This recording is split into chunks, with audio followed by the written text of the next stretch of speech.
Hello friends. सो retirement एक ऐसी चीज़ है जो हम सबकी लाइफ में आती है, but the harsh reality is how many people are ready for it. Are we doing any planning for it? ये मेरा चश्मा वहां गिर के टूट गया, इसे तुम ठीक करवा दोगे? इस महीने तो पॉसिबल नहीं होगा। वो क्या ना, महीने का आखिर है तो हाथ भी कुछ टाइट है। बैंक लोन नहीं दे रहा है, गारंटी चाहिए, गारंटी।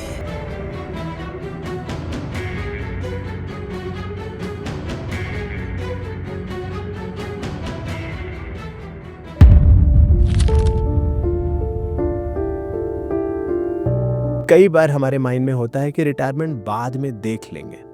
रिटायरमेंट के लिए किसी और पे डिपेंडेंट रहना is not a good idea. कोई और हमारे लिए करेगा, this is good to have option, ये उनकी अच्छाई है।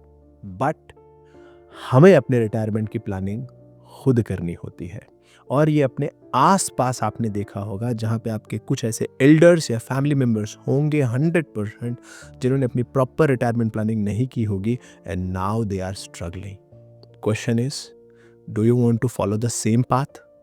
आप उसी रास्ते पे चलना चाहते हो और you want to do it better? अब इसके ना करने के दो मेन कारण होते हैं। एक अवेयरनेस कि पता ही नहीं है कि ये होता कैसे है, करना कैसे है, एंड दूसरा होता है कि इसके स्टेप्स, क्या स्टेप्स मैं लूं। अवेयरनेस वाले पॉइंट पे हम पहले बात करते हैं। एक ब्रॉडर वे में एक छोटा सा सेंस हमें होता है कि रिटायरमेंट के लिए कुछ तो करना है, बट द क्वेश्चन इज क्या करें। और जब तक हमें ये ज्यादा गहरा एहसास होता है कि यार रिटायरमेंट के लिए कुछ तो करना है, तब तक बहुत लेट हो चुका होता है, बहुत लेट हो चुका होता है। तो अवेयरनेस के मामले में मुझे लगता है बहुत छोटी सी अवेयरनेस है लोगों को, बहुत एक वन लाइनर टाइप की कि रिटायरमेंट करनी तो है, बट उसके साथ साथ एक पहले से प्री नोशन है। प्री नोशन किस बात का है? एक धारणा है क्या कि अगर गवर्नमेंट जॉब मिलेगी तो वहां से बाय डिफॉल्ट पेंशन वाला स्कीम हो जाएगा। सरकारी नौकरी है नहीं, प्राइवेट। मुझे सरकारी नौकरी चाहिए। मेरा होने वाला दामाद सरकारी नौकरी में होना चाहिए। तनख्वाह चाहे 1 रुपया हो या 1000, लेकिन नौकरी सरकारी ही होनी चाहिए। अगर कोई बहुत बढ़िया नौकरी मिलेगी तो वहां पे बाय डिफॉल्ट पेंशन वाली चीजें हो जाएंगी। But in reality auto mode में जाने की बजाय हमें इसके लिए एक्टिव एफर्ट लेना पड़ता है। जहां पहले गवर्नमेंट जॉब्स में भी कंटिन्यूअस गवर्नमेंट पेंशन हुआ करती थी, जिसके लिए गवर्नमेंट जॉब एक लुक्रेटिव ऑप्शन हुआ करता था, आज वो भी लगभग जा चुका है। साल 2004 में केंद्र सरकार ने पुरानी पेंशन व्यवस्था ओपीएस को खत्म कर नई पेंशन स्कीम यानी एनपीएस लागू।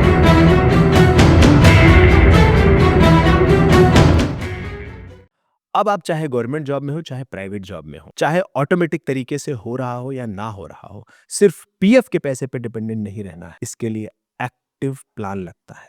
But the question is, Lokesh किस तरीके से प्लान करें? अवेयरनेस के मामले में पहला बेस स्टेप तो समझ में आ रहा है कि जरूरी है, बट किस तरीके से प्लान किया जाए? So let's discuss about that. एकदम बेसिक एग्जांपल से समझते हैं। रिटायरमेंट का मतलब क्या है? रिटायरमेंट का मतलब है एक ऐसा स्टेज जहां पे आपकी सारी रिस्पॉन्सिबिलिटी खत्म हो चुकी हो, खास करके फैमिली रिस्पॉन्सिबिलिटी एंड थोड़ी बहुत आपकी और हेवी पर्सनल रिस्पॉन्सिबिलिटीज भी काफी हद तक खत्म हो चुकी होती हैं। जैसे आपके बच्चे इंडिपेंडेंट हो चुके होते हैं, आपके फैमिली के सारे काम लगभग हो चुके होते हैं, चाहे वो घर हो चाहे वो अदर चीजें हो। रिटायरमेंट के टाइम पे आपको सिर्फ अपने ऊपर फोकस करना होता है। If you are doing something for else that is good to have option but not mandatory। Examples इसको समझो, जैसे आपके घर में पिताजी या फैमिली में ऐसे कुछ लोग होंगे जहां पे उनके बच्चे इंडिपेंडेंट हो चुके होंगे एंड अब जो पेरेंट्स हैं उनको सिर्फ अपना खर्चा देखना है। If they are doing for the family that is good to have option. अपना खर्चा यानी अपना और अपने पार्टनर का खर्चा। एग्जाम्पल से समझो कि अगर आज के दिन में आपके पेरेंट्स को उसी जगह पे रहने के लिए, वही चीज करने के लिए लेट्स से 15,000 रुपए की रिक्वायरमेंट है, तो आप जब इस स्थिति में पहुंचोगे जहां पे आपके बच्चे इंडिपेंडेंट हो जाएंगे, एंड डोंट वरी, ऐसा दिन एक दिन जरूर आएगा जब आपके बच्चे इंडिपेंडेंट हो जाएंगे, आपको सिर्फ अपने खर्चे और अपने पार्टनर के खर्चे देखने होंगे। अगर वो दिन आज होता और आप इसी सिचुएशन में रह रहे होते तो आपको कितना खर्चा लगता, ये आपको सबसे पहले आइडेंटिफाई करना है। अगर आप भी उसी जगह पे रहना चाहते हो, आपको लगता है कि हाँ रिलेटिवली मुझे कितना आएगा, लेट्स से डबल, कि मुझे तो 30,000 रुपया खर्चा आएगा। क्यों? क्योंकि मैं थोड़ा बाहर भी जाता हूँ, मेरे पास इंटरनेट भी है, मेरे पास मोबाइल रिचार्ज वगैरह भी, थोड़े एक्स्ट्रा खर्चे हैं मेरे, तो मैं डबल कर लेता हूँ कि चलो मुझे 30 लगेगा आज के दिन में। याद रखना पॉइंट, हम 2024 की बात कर रहे हैं, फ्यूचर की बात नहीं कर रहे कि आज के दिन में ही अगर आप रिटायरमेंट वाले स्टेज में होते तो कितना लगता, आप 60 की एज अगर आज आपकी होती तो ये नंबर तो मालूम पड़ गया कि 30,000। लेट्स से आपकी एज जो है वो है 35 ईयर, यानी आपकी रिटायरमेंट दूर है आज से यहाँ से 25 साल, क्योंकि हम यहाँ पे 60 की एज को ऑफिशियल रिटायरमेंट मान के चलेंगे। अब क्वेश्चन ये है कि अगर आज मेरी रिटायरमेंट 30,000 रुपए लगती है, तो जब मैं 60 का होऊंगा यानी 25 साल बाद कितना लगेगा? तो हम 6% की महंगाई जोड़ेंगे, और इसके लिए मैंने प्रिपेयर की है एक छोटी सी शीट जो आपको हेल्प करेगी ये कैलकुलेट करने में। जरा इस शीट में जाते हैं और इसको जरा देखते हैं। ये रहा रिटायरमेंट प्लानिंग। एग्जाम्पल के लिए आज मुझे लगता है 30,000 रुपया, ठीक है, ये मैंने कैलकुलेट किया। किसी को 40 लग सकता है, 50 लग सकता है, आपको जो आपके कैलकुलेशन है उसके हिसाब से आप यहां पे रखिए। इस शीट में सिर्फ व्हाइट सेल्स को ही आपको एडिट करना है, बाकी जो ग्रे या कोई दूसरा कलर है या तो वो हेडर है या तो वो फॉर्मूलेज है। तो एग्जाम्पल के लिए जैसे 30,000 रुपया आपको लगता है एंड इन्फ्लेशन रेट यानी महंगाई हम 6% मान के चलेंगे कि समय के साथ 6% महंगाई चलती जाएगी, और मेरी रिटायरमेंट जो है वो है आज से, जैसे एज मेरी अगर 35 है तो 25 साल दूर है, ठीक है। तो आज का 30,000 रुपया है ना, 6% के इन्फ्लेशन से, महंगाई से 25 साल बाद 1,30,000 रुपया पर महीना लगेगा। यहां तक क्लियर हुआ? यानी आज का मेरा 30,000 रुपया उस समय 1,30,000 रुपया पर महीना लगने वाला है मेरे रिटायरमेंट के लिए। ये नंबर्स को आप चेंज करके भी देख सकते हो। लेट्स से 25 अगर डाल दिया तो ये 1,07,000 हो गया। अगर आप में से किसी को लगता है कि मुझे तो 60,000 रुपया महीना लगेगा और 25 साल बाद वही पैसा हो जाएगा 2.5 लाख रुपए महीने के बराबर। नीचे उसी को ईयरली में कैलकुलेट कर लिया है, यानी 12 से मल्टीप्लाई कर दिया है, ठीक है। नंबर्स हम एक बार रिस्टोर कर लेते हैं। 30,000 यानी 1,30,000 इक्विवेलेंट होगा, यानी 15.5 लाख रुपया। अब क्वेश्चन है कि 15.5 लाख रुपया मैं उस वक्त कहां से लाऊंगा हर साल?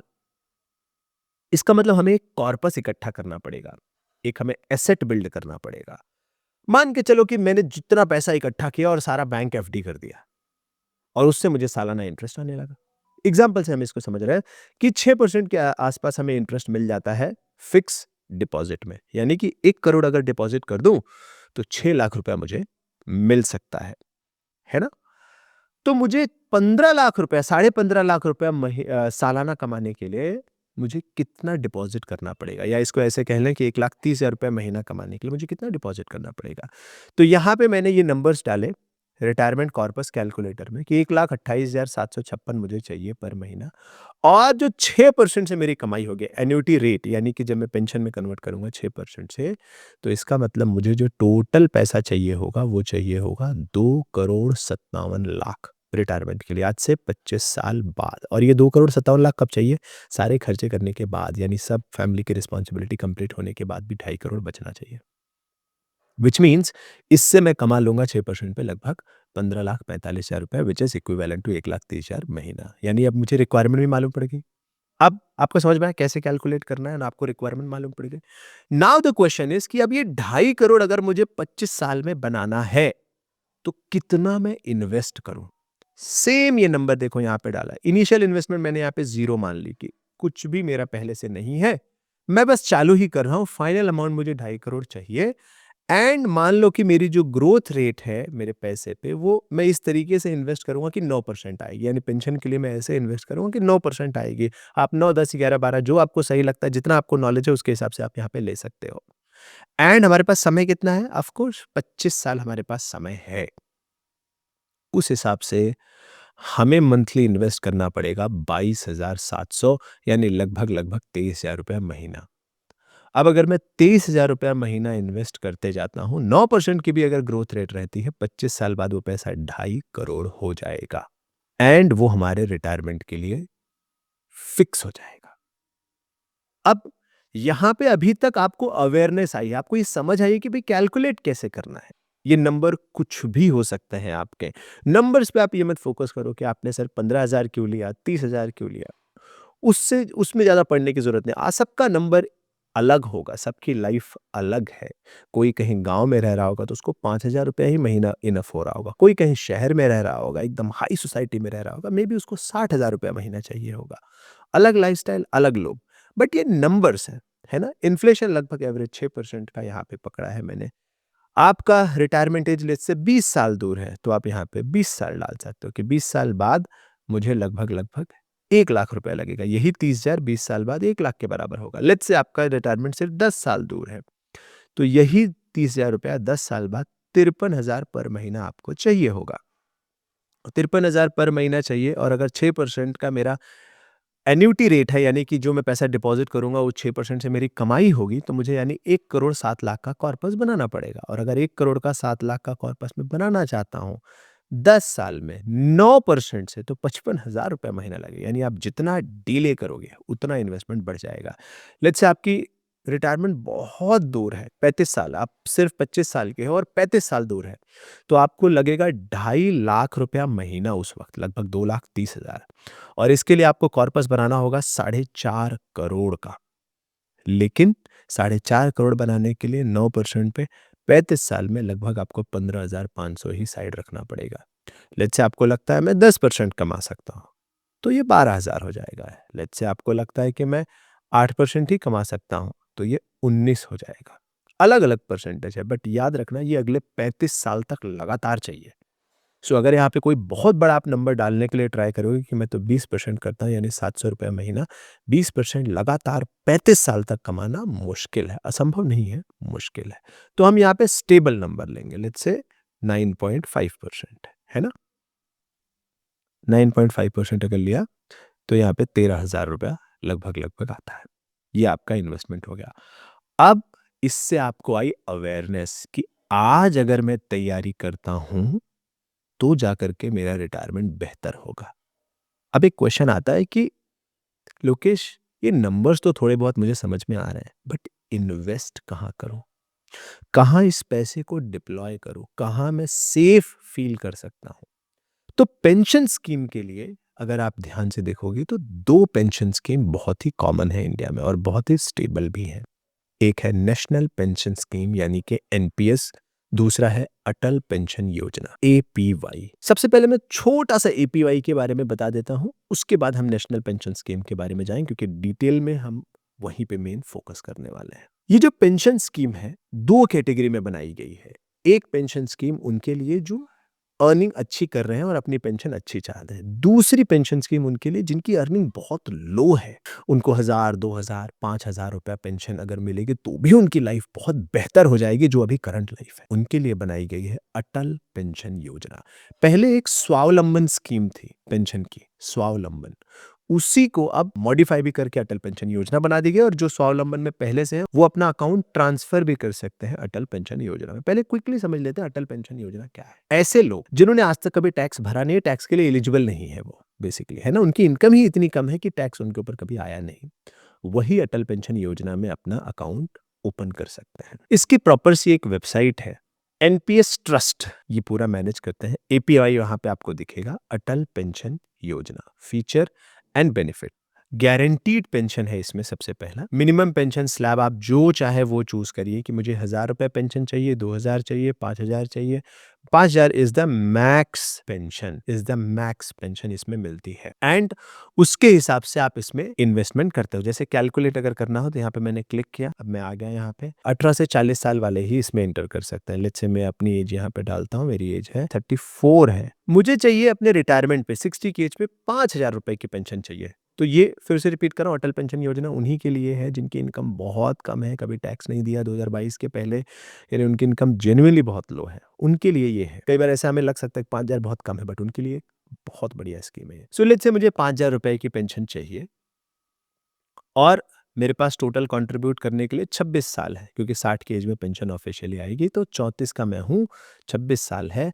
मेरी एक्सपेक्टेड रिटर्न है कि 8% तो बने मेरे पैसे पे, है ना। यहाँ पे लोएस्ट ही देखो, यहाँ पे 8 लगा हुआ है, तो 8 हम लोएस्ट ही मान के चलेंगे। एंड जो टोटल इस पे वेल्थ बननी चाहिए वो बननी चाहिए 8.5 लाख रुपया। एंड एन्यूटी में यहाँ पे एक्सपेक्ट कर रहा हूँ कि 7% से तो मुझे एन्यूटी मिलेगी, यानी जो मेरा कॉर्पस बनेगा उस पे 7% की तो कमाई मुझे मिलेगी, यानी पेंशन के तौर पे। तो एक्सपेक्टेड मंथली पेंशन मेरी 5,011 रुपए होगी, लेकिन इसके लिए मुझे कंट्रीब्यूशन कितना करना होगा, यहाँ पे देखो कैलकुलेट होकर ऑटोमेटिकली आ गया। मुझे कंट्रीब्यूट करना होगा 824 रुपया महीना। अगर मैं क्वार्टरली डालना चाहता हूं तो 2,456 रुपया क्वार्टरली, और अगर मैं हाफ ईयरली डालना चाहता हूं तो 4,863 रुपया हाफ ईयरली भी मैं डाल सकता हूं इसमें। तो लेट्स से मुझे 4,000 ही पेंशन चाहिए, तो मुझे मंथली सिर्फ 659 रुपया डालना है। अगर मुझे 1,000 रुपये ही पेंशन चाहिए तो मुझे मंथली सिर्फ 165 रुपया डालना है। लेट्स से मेरी एज 20 साल है, बस मैं तो बहुत यंग हूँ, 18 साल, तो मुझे सिर्फ महीना 42 रुपया डालना है, तो भी मेरे रिटायरमेंट के टाइम पे 1,000 रुपया मुझे पेंशन मंथ मिलेगा। अगर मेरी एज बहुत कम है और 5,000 रुपया पेंशन चाहिए तो मुझे मंथली 210 रुपया डालना है। ये मैं इसलिए बता रहा हूँ, अगर आपके आसपास भी कोई है, आपको लगता है कि इनकम उसकी कम है लेकिन रिटायरमेंट के तरीके से एक प्लान किया जाए, तो उसको आप अटल पेंशन योजना के बारे में बता सकते हैं। ठीक है, यही एनपीएस ट्रस्ट की वेबसाइट पे आना है एंड यहाँ पे ही सारे स्टेप्स हैं। देखिए एलिजिबिलिटी वगैरह काफ़ी कुछ सिंपल एलिजिबिलिटी है, हर इंडियन को अलाउड है, बस आपकी इनकम 5 लाख के नीचे है, यानी अगर आपने 1 अक्टूबर 2022 के पहले टैक्स नहीं भरा है, यानी आपकी इनकम कम थी, तो आप इसके लिए एलिजिबल है ना। बट इसमें फिक्स पेंशन है 1,000, 2,000, 3,000, 4,000 और 5,000। अकाउंट ओपन करना है, यहाँ पे क्लिक करना है एंड उसके बाद आप ये देखिए यहाँ पे एनएसडीएल का ये पूरा प्रोडक्ट है प्रोटीन करके, यहाँ से आप इसको ओपन कर सकते हैं। ऑनलाइन ऑफलाइन दोनों ऑप्शन अवेलेबल है यहाँ पे। अगर आपके पास पहले से ही स्वावलंबन स्कीम, जो थोड़ी देर पहले हम बात कर रहे थे, वो है, तो आप इसमें माइग्रेट भी कर सकते हैं और इसके बाद आपका जनरेट होगा एक पैन, यानी कि permanent retirement account number. But ये वीडियो मेनली अटल पेंशन योजना के बारे में नहीं था, मेनली है ये और बड़े ऑडियंस के लिए कि जिनको अपनी बड़ी पेंशन बनानी है ना। उसके लिए हमारे पास दूसरा जो ऑप्शन अवेलेबल है, that is national pension scheme, यानी कि एनपीएस। अब ये एनपीएस है क्या, कैसे काम करता है, कौन इस पैसे को मैनेज करता है, सबसे पहले इसका आर्किटेक्चर समझते हैं। सबसे पहले हमारे पास क्या पेंशन स्कीम अवेलेबल थी? 2004 के पहले हमारे पास एक गवर्नमेंट की पेंशन स्कीम अवेलेबल थी, इसीलिए गवर्नमेंट जॉब की बहुत ज्यादा मारामारी थी। मुझे सरकारी नौकरी चाहिए, मेरा होने वाला दामाद सरकारी नौकरी में होना चाहिए, तनख्वाह चाहे 1 रुपया हो या 1,000, लेकिन नौकरी सरकारी ही होनी चाहिए। और ये पेंशन स्कीम गवर्नमेंट की इतनी लुक्रेटिव होती है कि सब लोग गवर्नमेंट जॉब की तरफ भाग। बट 2004 में गवर्नमेंट ने इसे खत्म किया और एक नई पेंशन स्कीम लाई, एनपीएस 2004। साल 2004 में केंद्र सरकार ने पुरानी पेंशन व्यवस्था ओपीएस को खत्म कर नई पेंशन स्कीम यानी एनपीएस लागू की।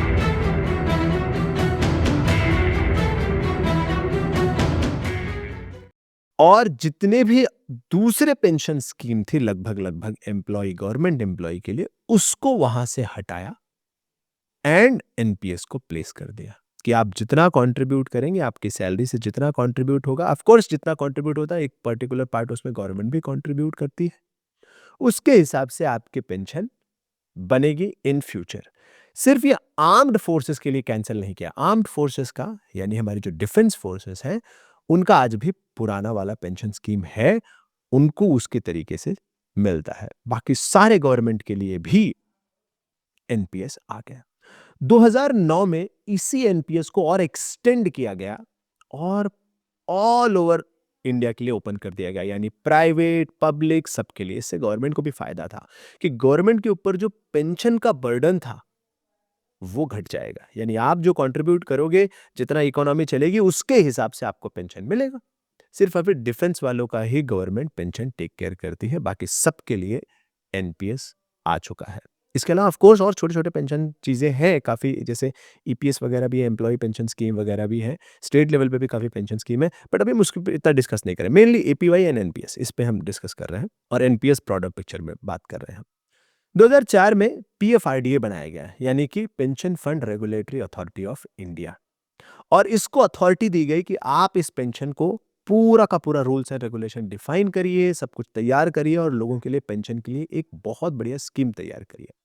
तो पीएफआरडीए ने सबसे पहले क्या किया, ये पूरा रूल्स एंड रेगुलेशन मैनेज करती है। इसके अलावा बनाया गया एक एनपीएस ट्रस्ट, ठीक है।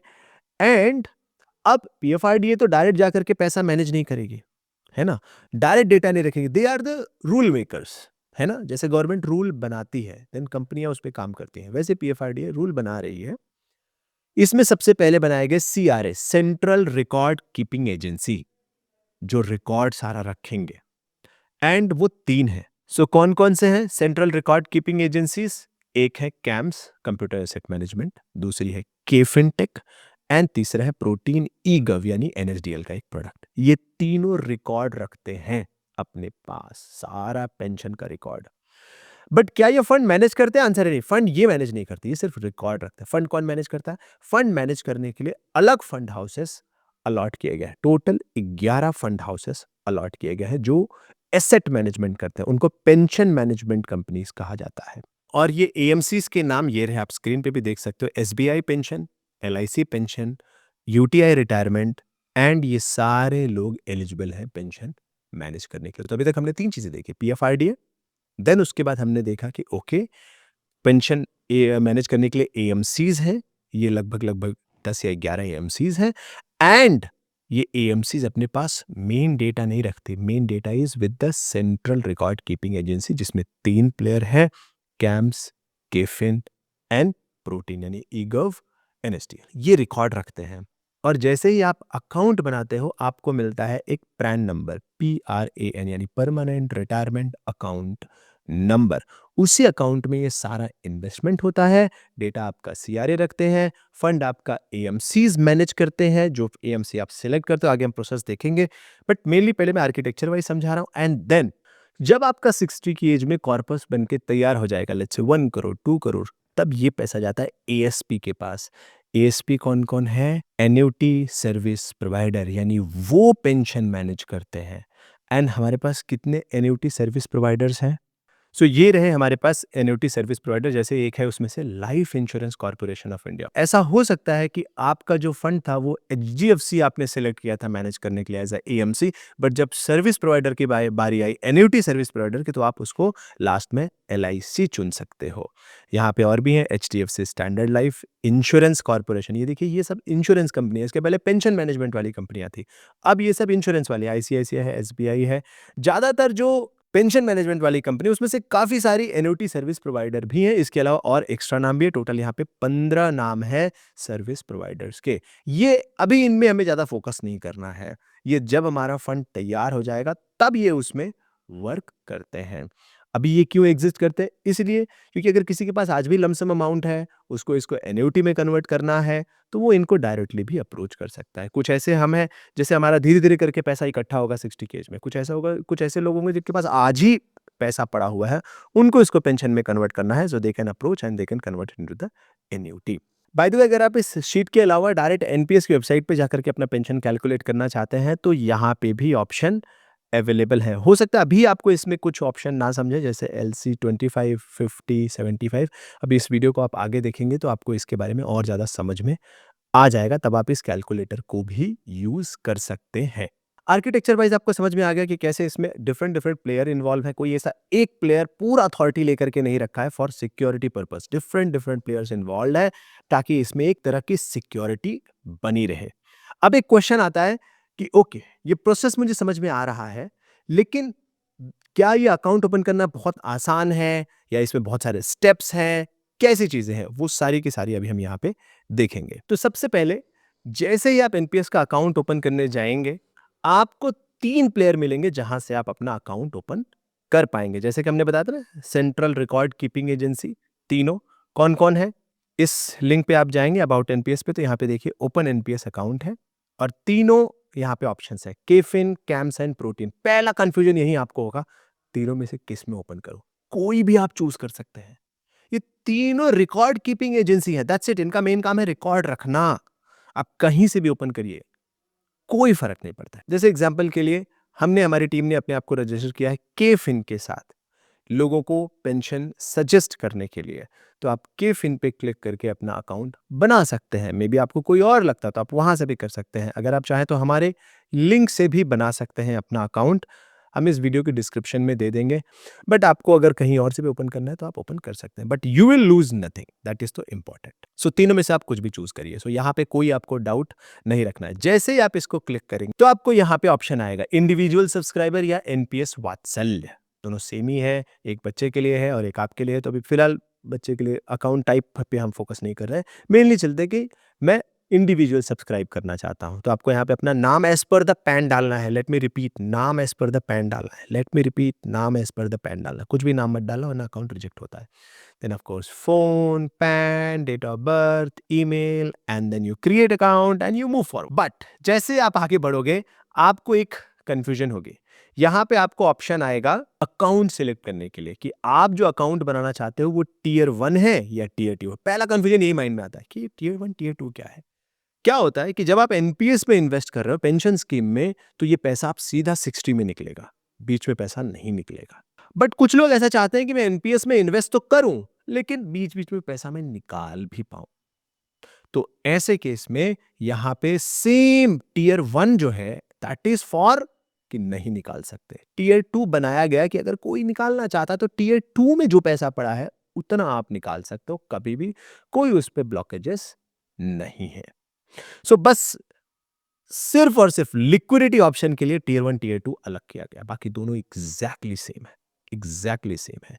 इस जस्ट एक में लॉक्ड इन है पैसा कि नहीं निकलेगा, दूसरे में लॉक्ड इन नहीं। अब एक क्वेश्चन माइंड में आएगा कि अगर ऑप्शन ऐसा अवेलेबल है तो कोई क्यों लॉक इन करना चाहेगा अपना पैसा। इसलिए क्योंकि टीयर 1 में 50,000 का जो एक्स्ट्रा टैक्स बेनिफिट मिलता है, whether you are in old tax regime और न्यू टैक्स रिजीम, आप किसी भी सेगमेंट में हो, कहीं पे भी हो, अगर आपको एक्स्ट्रा टैक्स बेनिफिट चाहिए तो आप टीयर 1 में ओपन करते हो और टैक्स बेनिफिट के लिए लोग टीयर 1 में ओपन करते हैं। इसके अलावा अगर आप कुछ पैसा टीयर 2 में भी रखना चाहते हो तो आप यहाँ से रख सकते हो। यहाँ पे देखो मिनिमम कॉन्ट्रीब्यूशन जो है वो मिनिमम 500 रुपया है कि मिनिमम 500 रुपए का तो कॉन्ट्रीब्यूशन करना होगा जब आप ओपन करते हो account. And minimum contribution per year 1000 रुपया, पर हर साल 1000 रुपए का कॉन्ट्रीब्यूशन आपको मिनिमम करना होगा, वरना कुछ चार्जेस रहते हैं। टीयर 2 में वही सिर्फ 250 रुपया है, क्या ओपन करते वक्त सिर्फ 250 रुपया कॉन्ट्रीब्यूट करना है। कोई रिस्ट्रिक्शन नहीं है मिनिमम का कॉन्ट्रीब्यूशन पर ईयर का, आप अपने हिसाब से जितना चाहे उतना कर सकते हैं। सो पहले तो टीयर 1 टीयर 2 समझ में आया। अब अगर आप टैक्स बेनिफिट के लिए ओपन कर रहे हो तो फॉर श्योर टीयर 1 में डालो। अगर आप पक्का पेंशन के लिए ही ओपन कर रहे हो कि मुझे पैसा बीच में निकालना भी नहीं है, क्योंकि ऑप्शन रहेगा तो पक्का मैं निकाल लूंगा, तो टीयर 1 पे ही इसको आप डाल दो। लेकिन अगर आपको कहीं और कोई इन्वेस्टमेंट समझ में नहीं आ रहा है, आप दुनिया भर के यूलिप और ये सब में फंस गए हो, आपको लगता है यार मुझे और कुछ नहीं समझ में आ रहा, मुझे एनपीएस में ही डालना है, बस कुछ जितना टैक्स बेनिफिट के लिए चाहिए उतना टीयर 1 में डाल दो, बचा हुआ पैसा टीयर 2 में डाल दो, जब मन करे निकाल भी सकते हो एंड आपका धीरे धीरे वेल्थ क्रिएशन हो रहा है। तो पहला हो गया अकाउंट सिलेक्शन। जैसे आप अकाउंट सिलेक्ट करोगे तो फिर अगला एक ऑप्शन आएगा कि कौन सी एएमसी आपका पैसा मैनेज करे, क्योंकि वहां पे टोटल 11 एएमसीज है। तो फिर माइंड में कंफ्यूजन आता है कि कौन सी एएमसी मैनेज करे, एचडीएफसी को दे दूं, इसको दे दूं, उसको दे दूं, बहुत सारी एएमसीज हैं। अभी हमने थोड़ी देर पहले यहाँ पे देखा था इतनी सारी एएमसीज हैं, कौन सी मैं लूं। इसमें से सबसे बढ़िया जो परफॉर्मिंग है, हाईएस्ट रिटर्न दे रही है एटलीस्ट अभी तक का जो है वो है एचडीएफसी। मैंने खुद अपने पेंशन में एचडीएफसी सिलेक्ट करके रखा है टीयर 1 में। टीयर 2 के लिए मैंने एलआईसी को सिलेक्ट करके रखा है। एलआईसी का उतना बढ़िया रिटर्न नहीं है, जस्ट फॉर द ट्रस्ट मैंने रख दिया कि चलो ये कुछ पैसा एलआईसी के पास भी रहने देते हैं। आप दोनों में सेम भी रख सकते हो, दोनों में डिफरेंट भी रख सकते हो, दैट्स ओके। टीयर 1 के लिए आपको एक एएमसी मैनेज करनी सिलेक्ट करना पड़ेगा, टीयर 2 के लिए एक एएमसी सिलेक्ट करनी पड़ेगी, ठीक है, दैट्स इट। नाउ ये तो क्लियर हो गया कि टीयर 1 टीयर 2 एंड कौन सी एएमसी सिलेक्ट करूं। Now the question is okay, तो क्या ये एएमसी पैसा लेकर के अपने मन से मैनेज करेगी या मुझे कुछ बताना पड़ेगा।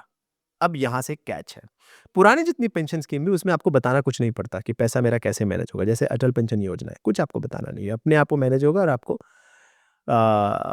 रिटायरमेंट का पेंशन मिलेगा। बट एनपीएस में आपको फ्रीडम मिला है कि आप बताओ आपका पैसा कैसे मैनेज हो। यस, आपको फ्रीडम मिला है आपको बताने का कि बताओ मेरा पैसा कैसे मैनेज हो। तो उसके लिए 4 एसेट क्लासेस समझने पड़ेंगे आपको। एनपीएस में 4 एसेट क्लासेस हैं जिसके बीच में आप उनको बताते हो कि मेरा पैसा इस तरीके से मैनेज किया जाए। एसेट क्लासेस क्या है? पहला है इक्विटी, यानी कि कितना पैसा मेरा स्टॉक में जाए, E for equity. Then C for corporate debt, यानी कि कॉर्पोरेट बॉन्ड्स या डेट्स, उसमें मेरा कितना पैसा जाए। कॉर्पोरेट्स को लोन देना, जैसे टीसीएस ऐसी बड़ी कंपनियों को लोन के जरिए पैसा कमाने का प्रयास करना, उसमें कितना जाए। एंड देन गवर्नमेंट बॉन्ड्स, कि कितना पैसा मेरा गवर्नमेंट बॉन्ड में जाए। गवर्नमेंट बॉन्ड मतलब ये समझ लो कि एकदम 100% सिक्योर पैसा, प्योरली सिक्योर पैसा। क्यों? क्योंकि अगर गवर्नमेंट को कमी पड़ेगी तो पैसा छाप के वो दे देंगे, ठीक है। And then fourth is alternate investments. Alternate investment क्या होता है? जैसे रीट आ गया है ना। इन्वेट आ गया, ये इंफ्रास्ट्रक्चर बॉन्ड्स कुछ होते हैं, रियल एस्टेट कुछ बॉन्ड्स होते हैं, मॉर्गेज कुछ होता है, बड़े कई बार कंस्ट्रक्शंस होते हैं, वहाँ पे भी पैसा कुछ डाला जा सकता है। ये आपको उनको बताना है कि इसमें डालना है कि नहीं डालना है। तो 4 ऑप्शंस अवेलेबल होते हैं। तो आपका जो वहाँ पे 1000 रुपया जाएगा, वो पूछते हैं कि आपका पैसा कैसे हम डिप्लॉय करें। अब एक माइंड में क्वेश्चन आता है कि यार एक सिंपल आदमी कैसे इसको सिलेक्ट करेगा। तो पहले इन सब का मैं ऑप्शन से एक बता देता हूँ। इक्विटी जब आप सिलेक्ट करते हैं, यानी जब आप स्टॉक मार्केट सेलेक्ट करते हैं, तो आपके पूरे पैसे का 75% से ज़्यादा वहाँ पे जा ही नहीं सकता। आप चाहोगे भी ना कि मेरा 100% इसमें डाल दो, नॉट पॉसिबल। 100% सिर्फ 2 ही स्कीम में पॉसिबल। अगर आप चाहते हो कि मेरा पैसा कहीं और ना जाए, सिर्फ 100% इसमें जाए, तो कॉर्पोरेट डेट्स में आप 100% डाल सकते हो एंड गवर्नमेंट बॉन्ड्स में आप 100% पैसा भी डाल सकते हो। लेट्स से कोई ऐसा भी इन्वेस्टर होगा जो बोलेगा कि नहीं, मुझे इक्विटी में नहीं डालना, मुझे स्टॉक मार्केट में नहीं डालना, मुझे सिर्फ गवर्नमेंट बॉन्ड्स में डालना, तो 100% डाल सकता है। लेकिन अगर कोई ऐसा है, वो सोच रहा है कि मुझे पूरा का पूरा पैसा इक्विटी में डालना है, तो that is not possible.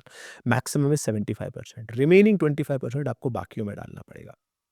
Then there is a alternate funds जैसे यहाँ पे मैंने ऑलरेडी बता दिया, MBS है, कमर्शियल मॉर्गेज है यहाँ पे ये, एंड देन मॉर्गेज वाली चीज़ें हैं, रिविट है, AIF, अल्टरनेट इन्वेस्टमेंट फंड्स है, इनविट है। इसमें 5% ज़्यादा नहीं डाल सकते। तो इसकी लिमिट है 5%। यहाँ पे देखो लिखा भी है, percentage contribution can not exceed more than 5%, while equity can not exceed more than 75%, corporate bond can reach up to 100%, government bond can reach up to 100%। ये टियर 1 का सब मैं बता रहा हूँ। टियर 2 में थोड़ा सा अलाउ हो सकता है, जैसे टियर 2 में 100% इक्विटी भी अलाउ हो सकता है। ये तो आपको समझ में आ गया किस में कितना अलाउड है। अब क्वेश्चन आता है कैसे सिलेक्ट किया जाए, तो उसके लिए भी बहुत आसान ऑप्शन है। कैसे आसान ऑप्शन है? यहाँ पे देखो ये सारी चीज़ें लिखी हुई हैं कि इक्विटी में up to 75%, corporate and government में अप टू 100% जा सकता है, एंड अल्टरनेट फंड में 5% तक जा सकता है। इसके लिए ऑलरेडी NPS ने एक सिस्टम बना रखा है कि अगर आप मैनुअली एंटर नहीं करना चाहते, तो आप LC यानी एग्रेसिव लाइफ साइकिल 75 चूज कर लीजिए कि 75% इक्विटी होगी, 25% डेट होगा, and then they will distribute corporate and bonds. अभी के लिए वहां पे आप कॉर्पोरेट एंड गवर्नमेंट ही चूज कर सकते हो। नेक्स्ट 50-50 आप चूज कर लो कि 50% मेरा इक्विटी में डाल दो, 50% मेरा बॉन्ड्स में डाल दो, एंड LF 25 यानी कंजर्वेटिव लाइफ साइकिल आप चूज करना चाहते हैं, तो 25 इक्विटी होगा एंड जो बचा हुआ है वो सब government bond, corporate bond and alternate funds में चला जाएगा। एंड इसी के साथ साथ ये तो हो गया आज का कि मैंने आज ये सिलेक्ट किया, आज मेरी रिस्क लेने की क्षमता ज्यादा है, तो मैंने 75% इक्विटी ले लिया, 25% डेट ले लिया। लेकिन अगले साल, 5 साल बाद, 10 साल बाद सेम मेरी रिस्क नहीं रहेगी, तो आपके पास ऑप्शन है, या तो आप एक्टिवली खुद जाके चेंज करें कि मैं खुद आकर के चेंज करूंगा इसको कि मुझे उस वक्त क्या चाहिए होगा, जो उस समय रूल होगा। दूसरा ऑप्शन है कि चेंज वेंज करना जाने दो। आज आपने सेलेक्ट कर लिया कि मेरा 75% इक्विटी, 25% डेट, लेकिन इसको मुझे ऑटो चॉइस पे डाल देना है, यानी आगे ये घटता बढ़ता चला जाएगा। आगे जो होगा अपने आप इक्विटी कम होता जाएगा, डेट बढ़ता जाएगा। तो आपको क्या चूज करना है? मेरे हिसाब से अगर आपको कुछ भी नहीं समझ में आ रहा है तो ऐसा सिंपल रख लो, 35 से नीचे हो तो 75 एग्रेसिव लाइफ साइकिल लेकर के ऑटो चॉइस में डाल दो, सिंपल। अगर आप 35 टू 45 या 50 की रेंज में हो तो मॉडरेट वाला ले लो, 50 के ऊपर हो तो कंजर्वेटिव ले लो, 45 के ऊपर हो तो कंजर्वेटिव ले लो, ऑटो चॉइस में डाल दो, खत्म। इतना सिंपल रखो इसको। प्रोसेस समझ में आ गया सारा कि एक तो अकाउंट टाइप था टियर 1, टियर 2, ये समझ में आ गया। दूसरा एसेट क्लासेस में आपको सारे समझ में आ गए, और उसके पहले से बने हुए ऑप्शंस हैं वो आप यहाँ पे चूज कर सकते हो। एक और इम्पॉर्टेंट बात, एनपीएस अकाउंट ओपन करने के कुछ पहले रिक्वायरमेंट्स भी हैं, जैसे आपका पैन एंड आधार लिंक होना चाहिए। अगर आप ये चेक करना चाहते हैं तो आप इस लिंक पे जाकर के चेक कर सकते हैं। इन केस किसी भी रीज़न की वजह से अगर आपका पैन एंड आधार लिंक नहीं है तो आप इस लिंक पे जाकर के इसको कंप्लीट भी कर सकते हैं, एंड इसका हमने अलग से वीडियो बना रखा है, उसको आप एक बार देख सकते हैं। ज़्यादातर लोगों का पैन एंड आधार लिंक है, जस्ट एक इन्फॉर्मेशन थी, हमने ये बता दिया। इसके साथ साथ केवाईसी भी होना चाहिए। इनकेस अगर आपका केवाईसी नहीं होगा तो इस रजिस्ट्रेशन के प्रोसेस में केवाईसी वाला भी स्टेप आ जाएगा, ठीक है। नॉर्मली एनपीएस का अकाउंट 3 जगह से ओपन किया जाता है, केफिनटेक, दूसरा है कैम्स एनपीएस, एंड तीसरा है प्रोटीन विच इज एनएससी का प्लेटफॉर्म है। इन तीनों में से we are going to open via KFintech. तीनों एग्जैक्टली सेम है, जैसे ओला, उबर या फ्लिपकार्ट, अमेजॉन एग्जैक्टली सेम है। आप कहीं से भी ओपन कर सकते हैं। जैसे कि यहाँ पे डिटेल्स है, ये सारे डिटेल्स आपको एक एक करके पूरा फिल करना है। आप अगर अपने लिए अकाउंट ओपन कर रहे हैं तो आपको सेलेक्ट करना है इंडिविजुअल सब्सक्राइबर। अगर आप अपने बच्चे के लिए जो माइनर है उसके लिए अकाउंट ओपन कर रहे हैं तो आप एनपीएस वात्सल्य जो कि नई स्कीम है गवर्नमेंट की उसको सिलेक्ट कर सकते हैं। तो ज़्यादातर तो इंडिविजुअल सब्सक्राइबर ही हैं, आप उस पर सिलेक्ट करिए। उसके बाद आता है नाम एज़ पर द पैन ही डालना है। मैं फिर से रिपीट कर रहा हूँ, नाम एज़ पर द पैन, यानी कि आप अपना पैन कार्ड सामने रखिए एंड जो उस पर नाम लिखा हो एग्जैक्टली वैसा डालिए। यहाँ पर जल्दीबाजी में नाम गलत हुआ तो आपका ये अकाउंट रिजेक्ट भी हो जाएगा। ठीक है, उसके बाद फ़ोन नंबर डालना है, उसके बाद आपको अपना पैन नंबर डालना है, डेट ऑफ बर्थ डालनी है, ईमेल आईडी डालनी है एंड फाइनली कंटिन्यू पे क्लिक करना है। फ़ोन नंबर एंड ईमेल वही आप डालिए जिस पे आप ये सारा रजिस्ट्रेशन करना चाहते हैं। इसके बाद आपको आएगा OTP। अब ये आपके रजिस्टर्ड मोबाइल नंबर पे भेज दिया गया है। अब आपको यहाँ पे अपना OTP डालना है। एक इंपॉर्टेंट पॉइंट, अगर ये प्रोसीड करते करते कहीं पे भी आप बीच में रुक जाते हैं या फिर किसी भी वजह से रुकना पड़ता है आपको, तो आपको एक ईमेल पे लिंक गया होगा आपकी ईमेल पे, उसी पे क्लिक करके आपको फिर से कंटिन्यू करना है, यानी कि जहाँ से आपने छोड़ा है वहाँ से वो कंटिन्यू हो जाएगा। So this is very important point. तो आपको ईमेल पे जाना है एंड देन फिर कंटिन्यू, और या फिर जो आपको हमने लिंक भेजा हुआ है उस लिंक पर भी क्लिक करके आप कंटिन्यू कर सकते हैं पेंडिंग रजिस्ट्रेशन का। ठीक है, यहाँ पे ये यूज़र दोबारा रजिस्टर कर रहे हैं इसलिए यहाँ पे ये डिटेल्स आ रही है। आपके केस में शायद ये ना आए। देन फिर आपका आएगा KYC डिटेल, यानी आपको KYC करनी है। अब KYC वाया आधार बहुत आसान ऑप्शन है, तो इसको आप सेलेक्ट करना है। सेव एंड प्रोसीड पे क्लिक करिए एंड यहाँ पे आपको आपका डिटेल्स डालना है which is Aadhaar number and उसके बाद नीचे लिखा हुआ है कैप्चा। ठीक है, उस कैप्चा को आप वहाँ पे डिटेल में डालिए एंड देन आपको क्लिक करना है नेक्स्ट। अब आपको एक आधार लिंक्ड मोबाइल नंबर पे OTP आएगी। जो मोबाइल नंबर आपका आधार से लिंक था उस पर OTP जाएगी, वो OTP आपको यहाँ पे डालना है। ठीक है, एंड उसके बाद कंटिन्यू पे क्लिक करना है। यहाँ पे KYC का वेरिफिकेशन डिजी लॉकर से हो रहा है। कई बार आपको ऐसा लगेगा कि मुझे तो मेरा 6 डिजिट पिन पता ही नहीं है, मैं ऑलरेडी डिजी लॉकर पे रजिस्टर्ड हूँ या नहीं हूँ। अगर आप नहीं हो कोई बात नहीं, आप फॉरगेट सिक्योरिटी पिन पे क्लिक कर सकते हैं एंड आप अपना डेट ऑफ बर्थ डाल सकते हैं। ठीक है, और आपको नया पिन मिल जाएगा। ठीक है, जैसे यहाँ पे हम ये कर रहे हैं। इनकेस आपको अपना पिन याद है तो आप डाल सकते हो। लेट्स से आपका अकाउंट ही डिजी लॉकर पे नहीं है, कोई बात नहीं, यहीं पे क्लिक करके आप इसको बना लीजिए। बहुत सिंपल सा स्टेप है, आधार बेस्ड ही ये बनता है। ठीक है, पिन सेटअप करने के बाद ये फिर से आपको वही सेम स्टेप फॉलो करने पड़ेगा। आधार नंबर एंड कैप्चा डाल करके OTP डाल करके आपको फटाफट आके बढ़ना है। अब ये KYC के बाद सेव एंड प्रोसीड करना है। ठीक है, इसके बाद ये पर्सनल डिटेल पे आएगा। आपको यहाँ पे पर्सनल डिटेल अपनी भरनी है, रेसिडेंट इंडियन, उसके बाद पैन, ईमेल आपको ऑलरेडी भरा होगा, जेंडर आपको सिलेक्ट करना है एंड देन सैल्यूटेशन में आप श्री, श्रीमती या कुमारी जो भी आप लिखना चाहें वो आप यहाँ पे मार्किंग कर सकते हैं। इसके बाद आपको डालना है place of birth end of course nationality तो इंडियन ही रहेगी क्योंकि सिर्फ इंडियन के लिए अलाउड है। एंड देन उसके बाद आता है कि आप इस पैन कार्ड पे क्या नाम प्रिंटेड चाहते हैं, पिताजी का नाम, मदर का नाम, है ना, तो आप वहाँ पे उसको मार्क करके यहाँ पे आप अपना डिटेल डाल सकते हैं। उसके बाद आपका आता है मैरिड स्टेटस, जो भी आपका स्टेटस है वो आप डाल सकते हैं। ऑक्यूपेशन जो भी आपका है वो आप डाल सकते हैं एंड देन इनकम रेंज जो भी आप डालना चाहें वो डाल सकते हैं एंड देन CKYC नंबर जो कि एक ऑप्शनल फील्ड है, तो इसको छोड़ देना है, इसमें कुछ भी नहीं भरना है। फिर से मैं रिपीट कर रहा हूँ, इसमें कुछ भी नहीं भरना है, इसको छोड़ दो। एंड देन आता है politically expose person, of course आएगा no, in case you are politically expose तो आप वहाँ पे डाल सकते हैं।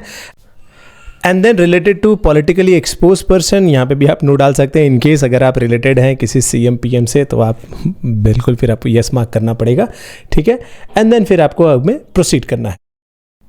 नेक्स्ट इज फटका, इसको कहा जाता है, यानी कि foreign account tax compliance act है ये। यहाँ पे आपको बताना है कि ऐसा आप इंडियन टैक्स रेजिडेंट हो, यूएस पर्सन नहीं हो, कोई फॉरेन टैक्स से रिलेटेड आपके ऊपर कुछ अप्लीकेबल नहीं होता and then save and proceed. Basically इस पेज पे आपको ज़्यादा कुछ करना नहीं है, सीधा सीधा सेव एंड प्रोसीड करना है। ठीक है, एंड देन आता है अकाउंट टाइप। अकाउंट टाइप में आप जो भी अकाउंट ओपन करना चाहते हैं वो आपको सिलेक्ट करना है। पहला है Tier 1 एंड दूसरा है Tier 1 एंड Tier 2 का कॉम्बिनेशन, यानी Tier 1 ओपन करना कंपलसरी है।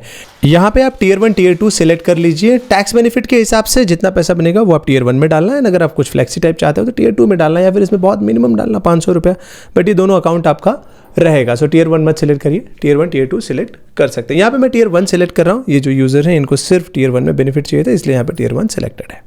अब ये प्रोसीड करने के बाद बैंक डिटेल्स आते हैं। आपको यहाँ पे अपने बैंक डिटेल डालना है, जिस बैंक से आप यहाँ पे पूरा इन्वेस्टमेंट करना चाहते हो। सबसे पहले डालना है IFSC code, then bank name and आपका जो भी अकाउंट टाइप है, सेविंग अकाउंट आप वहाँ पे ये डाल सकते हैं एंड देन आपको डालना है अकाउंट नंबर। ये बैंक की डिटेल डालने के बाद आपको करना है प्रोसीड। उसके बाद आएगा नॉमिनी वाला सेगमेंट, जहां पे आपको नॉमिनी पूरा डिटेल में भरना है। इस अकाउंट के लिए जिसको भी आप नॉमिनी बनाना चाहते हैं वो उसका आप यहाँ पे डिटेल डालिए, चाहे आप वो फादर, मदर या किसी और को नॉमिनी बनाना चाहते हैं। आपको उनका यहाँ पे डालना है नाम, एज एंड वो कितना % शेयर होल्ड करते हैं। यानी कि लेट्स से आप दोनों को नॉमिनी बनाना चाहते हैं, मदर एंड फादर दोनों को, तो 50% मदर को मिलेगा, 50% फादर को मिलेगा, ऐसा आप डाल सकते हैं।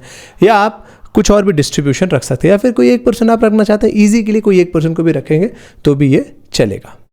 अगर आपका नॉमिनी माइनर है तो आपको वहाँ पे गार्जियन का नाम भी डालना पड़ेगा। अब देखो डेट ऑफ बर्थ डालते ही एज अपने आप वो फिलअप हो गया, ठीक है। यहाँ पे शेयर्स में हम 100% डाल दे रहे हैं, ठीक है। तब आपको ऐड नॉमिनी पे क्लिक करना है। यहाँ पे जो कॉर्नर में बटन है, तो ये नॉमिनी जिसका आपने यहाँ पे डिटेल भरा हुआ है, ये नॉमिनी यहाँ पे ऐड हो जाएगा।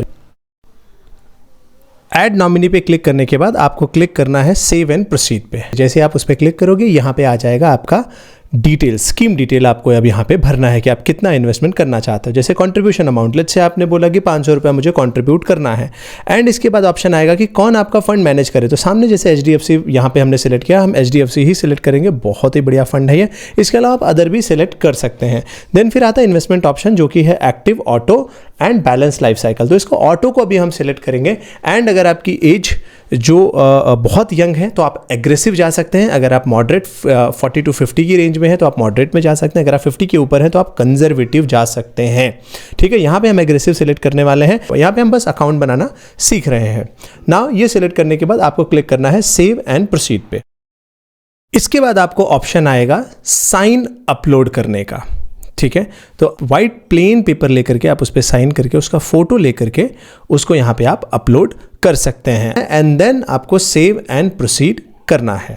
प्रोसीड करने के बाद आपको ये पेज आएगा जहाँ पे ये पूछेंगे जो आपका रिटायरमेंट अकाउंट नंबर है वो कहाँ भेजा जाए। तो आप अपने ईमेल पे उसको ले सकते हैं। प्रिफर्ड लैंग्वेज आप इंग्लिश, हिंदी जो भी चाहते हैं वो आप सिलेक्ट कर सकते हैं, ठीक है। यहाँ पे सिलेक्शन करने फिजिकल सेलेक्ट करने की जरूरत नहीं है, digital is more than enough. Then आपको क्लिक करना है सेव एंड प्रोसीड पे। जैसे आप सेव एंड प्रोसीड पे करेंगे ये आगे बढ़ जाएगा, ठीक है। नाउ ये सारा डिटेल आपको एक बार एक जगह पे देखने मिलेगा। यहाँ पे जैसे आपको ये पूरा डिटेल देखने मिल रहा है, एक बार आप ये सारा डिटेल देख लीजिए and then you have to confirm. और हाँ, यहाँ पे आपको परसेंटेज एलोकेशन भी दिखेगा कि इक्विटी में कितना है, गवर्नमेंट बॉन्ड्स में कितना है, कॉर्पोरेट्स में कितना है। ये सब करने के बाद आपको कंफर्म पे क्लिक करना है। देन आएगा आपको एक OTP और आपको यहाँ पे डालना है वो OTP।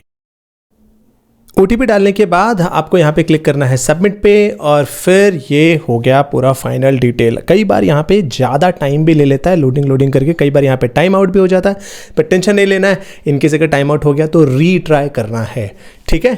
सो ये जो भी टाइम ले रहा है that's okay, they are processing the data and उसके बाद दे विल कन्फर्म कि यस हमारे साइड से जो भी हमने डिटेल डाला है वो सब सही है, नहीं सही है, या फिर क्या उसमें स्टेटस है, ठीक है। कॉन्ग्रेचुलेशंस, आपके यहाँ पे पूरी डिटेल कंप्लीट हो गई है। और यहाँ पे पेमेंट लिंक के लिए जो एक चेकबॉक्स यहाँ पे आपको दिख रहा है, इस पर क्लिक नहीं करना है, डायरेक्ट सेव एंड प्रोसीड पे क्लिक करिए। तब आपको ये लेकर के जाएगा पेमेंट पेज पे, which is going to be our last step, ठीक है। तो ये जैसे ही आपने क्लिक किया यहाँ पे आ गया पेमेंट का पेज। अब यहाँ पे है डिफरेंट चार्जेस, जैसे है pop point of presence charge 30 रुपया, रजिस्ट्रेशन चार्जेस 400 रुपया, GST 77 एंड टोटल जो है कंट्रीब्यूशन अमाउंट हो गया 1007, यानी 500 रुपये आपका कंट्रीब्यूशन है एंड बचा हुआ 507 रुपया ये है चार्जेस। टोटल यहाँ पे 1000 है। इस अकाउंट में हमने 500 रुपया इन्वेस्टमेंट के नज़रिए से देखा था। अब हमें क्लिक करना है सेव एंड प्रोसीड पे। पेमेंट गेटवे ईजी पे का है, ये आई थिंक एक्सिस का पेमेंट गेटवे है, तो ऐसा नहीं कि एक्सिस बैंक अकाउंट होना चाहिए, ये एक्सिस का पेमेंट गेटवे है। अब आप इस पे नीचे आइए, आप जिस भी मेथड से पेमेंट करना चाहते हैं, डेबिट कार्ड, UPI जो भी आप है, नीचे स्क्रॉल करके आप उसको सेलेक्ट करिए and you have to then proceed. अगर आप नेट बैंकिंग सिलेक्ट करना चाहते हैं तो आप एक्सिस या फिर अदर बैंक सिलेक्ट कर सकते हैं, बट सबसे ईजीएस्ट ऑप्शन UPI है, तो हम यहाँ पे UPI सिलेक्ट करने वाले। अगर आपका डेबिट एंड क्रेडिट है तो आप वो सिलेक्ट कर सकते हैं। हम यहाँ पे UPI सिलेक्ट करेंगे। UPI सिलेक्ट करने के बाद आपको यहाँ पे UPI ID डालने का ऑप्शन आएगा। UPI ID किस बैंक का डालना है, जिस बैंक अकाउंट को आपने यहाँ पे रजिस्टर किया है उस बैंक अकाउंट का UPI ID आपको डालना है, उसी बैंक से पेमेंट होगा। यहाँ पे हमने UPI ID डाल दिया हुआ है, उसके बाद वेरीफाई कोड, एक कैप्चा टाइप डालना है और उसके बाद कंप्लीट द पेमेंट। अब जैसे आप ये कंप्लीट पेमेंट पे क्लिक करेंगे, ये रिक्वेस्ट आपके उस ऐप पे जाएगा, जिस ऐप का आपने यूपीआई आईडी डाला होगा। मे बी आपने फ़ोनपे का डाला होगा, मे बी आपने जीपे का डाला होगा, मे बी आपने भीम का ऐप का डाला होगा, जो भी आपने ऐप का यूपीआई आईडी लिया हुआ है वहाँ पे ये रिक्वेस्ट चली जाएगी। जैसे हमने यहाँ पे क्लिक किया, अब ये देखिए ये वेट कर रहा है पेमेंट कंप्लीट करने के लिए। जैसे ही मैं यहाँ पे पीछे से पेमेंट कंप्लीट करूँगा एंड बूम, यहाँ पे ये पूरा का पूरा अकाउंट क्रिएट हो गया एंड यहाँ पे ये कंफर्मेशन का पेज भी डिस्प्ले हो गया। सारे चार्जेस आप यहाँ पे देख रहे हो, यहाँ पे मेंशन्ड है। और इसके बाद आपको आएगा एक कंफर्मेशन ईमेल, और उस ईमेल पे आपको सारी डिटेल, आपका pan number, permanent retirement account number उसमें होगा एंड आपको कभी भी एक्स्ट्रा कंट्रीब्यूट भी करना है उस अकाउंट में आप कंट्रीब्यूट कर सकते हैं। एक 2-3 दिन में ये अप्रूव हो जाएगा एंड देन आप केफिन की वेबसाइट पे लॉगिन करके भी प्रॉपरली इसको देख पाएंगे आपका अकाउंट नंबर। ठीक है, अगर आपको कोई और भी सपोर्ट चाहिए, आप हमारा ये बिजनेस नंबर है, आप यहाँ पे व्हाट्सएप डालिए, कहीं भी आप अटक रहे हो स्क्रीनशॉट लेकर के डालिए, we will help you to complete this process. ठीक है, so congratulations one more time for opening your NPS account for your and thinking about your retirement. Now the question is okay, ये सब करने के बाद कुछ चार्जेस वगैरह भी हैं क्या? ऑफ कोर्स कुछ ना कुछ चार्जेस लगेंगे। इतना आपका पैसा मैनेजमेंट हो रहा है, आपको पेंशन दिया जा रहा है, कहीं ना कुछ तो चार्जेस लगेंगे ही लगेंगे। तो यहाँ पे चार्जेस वाले अगर पेज पे हम जाएं तो आपको पूरा चार्जेस समझ में आएगा। लगभग 40 रुपया लगता है। सेंट्रल रिकॉर्ड कीपिंग एजेंसीज जो है वो 40 रुपया लेती है, ये फर्स्ट टाइम है। एंड देन वेलकम किट भेजने के लिए आपको 40 रुपये एंड 18, अगर आप ईमेल्स यानी डिजिटली ले रहे हो तो 18 रुपया उसमें लगता है। इसके अलावा एनुअल चार्ज लगता है 60-70 रुपए का, जो भी है यहाँ पे देखो सबका लगभग वही है। अब ये एक माइंड में क्वेश्चन आ रहा होगा कि ये 3 क्या है? CRS central record keeping agency तो समझ में आ रहा है, बट ये 3 बार क्यों लिखा है? इसलिए क्योंकि यहाँ पे प्रोटीन वाला एक है, एक यहाँ पे कैम्स वाला है और एक यहाँ पे के फिनटेक वाला है। तो देखोगे तो के फिनटेक का सबसे कम चार्ज है। इवन इनका वेलकम किट 4 रुपए लगता है। तो हम जो रजिस्टर्ड है वो केफिन के साथ ही रजिस्टर्ड है। And then annual PRA maintenance cost जो एनुअली मेंटेन रखना है, उसमें भी देखो के यानी के फिनटेक का लोएस्ट है, यहाँ पे दिख रहा है 57 रुपीज। एंड देन चार्जेस पर ट्रांजैक्शन अगेन लोएस्ट है के फिन का। देन ऑफ कोर्स यहाँ पे छोटे चार्जेस है। एंड देन यहाँ पे एयूएम, जो कंपनी एयूएम मैनेज करे उनका क्या चार्जेस है? तो जो हाईएस्ट पैसा मैनेज करता है उसका लोएस्ट चार्ज है। पेंशन आई थिंक एचडीएफसी बहुत अच्छा खासा पैसा मैनेज करता है, तो यहाँ पे आपको मे बी लोएस्ट चार्ज मिल जाए, बट ये ऑलरेडी प्री डिफाइंड है कि 10,000 से 50,000 जो करोड़ मैनेज कर रहा है इतना बनेगा। जैसे जैसे उसका पैसा बढ़ता जाएगा उसके चार्जेस यहाँ पे कम होते जाएंगे। ठीक है, NPS trust reimbursement of expenses 0.003% यहाँ पे लगता है, दैट्स ओके। बेसिकली ये सब इतने माइनर चार्जेस है ना, इसमें आप घुस के कुछ देखोगे तो कुछ ज़्यादा हाथ आएगा नहीं। टू बी ऑनेस्ट कुछ भी ज़्यादा हाथ आएगा नहीं, बट फिर भी ये पेज है, आप इसको पढ़ना चाहें तो पढ़ सकते हैं। ज़्यादातर जो मुझे ऊपर से देख के लगा के फिनटेक अच्छा लगा, इसलिए हमने अपने आप को के फिनटेक के साथ रजिस्टर किया हुआ है। Now one more question, account खोलते वक्त कुछ और भी चार्जेस लगेगा क्या? यस, जब आप पहली बार अकाउंट ओपन करते हो तो that is initial subscriber registration, ये लगभग 400 रुपए के आसपास लगता है। एंड इसके अलावा भी और भी छोटे मोटे चार्जेस हैं, कुछ जीएसटी वगैरह भी है, यहाँ पे आपको वो स्क्रीन पे दिख रहा होगा। तो अकाउंट ओपन करते वक्त ये सारे आपको छोटे इतने सारे चार्जेस हैं, बट क्यूमुलेटिवली ये बहुत ज़्यादा नहीं है। ऐसा नहीं कि 5-10 हज़ार रुपये चार्ज लग रहा है, बट एक माइनर सा अमाउंट है, वन टाइम है। एंड कुछ आपको रिकरिंग भी है, बट वो भी माइनर है, आपको वो सबका कभी फ़र्क ही नहीं पड़ेगा। टू बी ऑनेस्ट कभी आपको वो सबका उतना फ़र्क नहीं पड़ेगा। अगर आप सच में अपने रिटायरमेंट प्लानिंग करना चाहते हो तो आपको ये करना चाहिए, 100% करना चाहिए। सो अब आपको हमने पूरा प्रोसेस भी एक्सप्लेन कर दिया कि किस तरीके से क्या क्या स्टेप्स आएंगे। Now the next question is tax benefit क्या है? टैक्स बेनिफिट हमने ऑलरेडी आपको बता दिया, वही 50,000 रुपये का एक्स्ट्रा टैक्स बेनिफिट मिलता है अगर आप एनपीएस में ओपन कर रहे हो। डजेंट मैटर कि आप ओल्ड टैक्स रिजिम में हो या न्यू टैक्स रिजिम में, दोनों में 50,000 का इसमें बेनिफिट है। पहले न्यू वाले में नहीं था, बट वो अब हो चुका है। रिटर्न, अलग अलग स्कीम के क्या रिटर्न्स रहे हैं आप यहाँ पे देख सकते हो। लास्ट 10 ईयर का हम यहाँ पे डेटा देखेंगे अलग अलग स्कीम का। टीयर 1 का जैसे इक्विटी का रिटर्न क्या रहा है आप यहाँ पे देख सकते हो। एचडीएफसी पेंशन फंड इसने दिया है लगभग 12.84, यूटीआई इसने दिया है 13.03। तो इन सब को कंपेयर करोगे तो यूटीआई का यहाँ पे ज्यादा दिख रहा है, बट स्टिल मेरा बिलीफ एचडीएफसी पे ज्यादा बेहतर है। सिंस इंसेप्शन अगर देखा जाए यहाँ पे जितना पुराना डेटा अवेलेबल है ज़रा सा देखते हैं। एचडीएफसी का 15.57, डीएसपी का यहाँ पे ज़्यादा दिखेगा। क्यों ज़्यादा दिखेगा? इसलिए क्योंकि ये चालू ही 2023 में हो, 2023 के बाद मार्केट इतना भागा है। अब ये चालू है 2013 से, आइडियली तो 2013 से ही देखना चाहिए। तो 2013 से पुराने वाले कितने हैं? जितने भी पुराने वाले हैं देखो, इन सब में एचडीएफसी ने सबको बीट किया है लगातार। पुराने वालों में अगर आप ज़रा ध्यान से देखो, 2013 या उसके पहले से, 2013 का एक है 15.5%, 2009 से है, 2009 से है 13, 10 और 12, देन 2009 से यहाँ पे 11.5, 2009 से 13.5। तो ये आप यहाँ पे डेटा देख सकते हो। देन ऑफ कोर्स आप कॉर्पोरेट गवर्नमेंट बॉन्ड्स का रिटर्न देख सकते हो, लगभग सबका सेम बैठेगा। HDFC is giving the highest 7.58।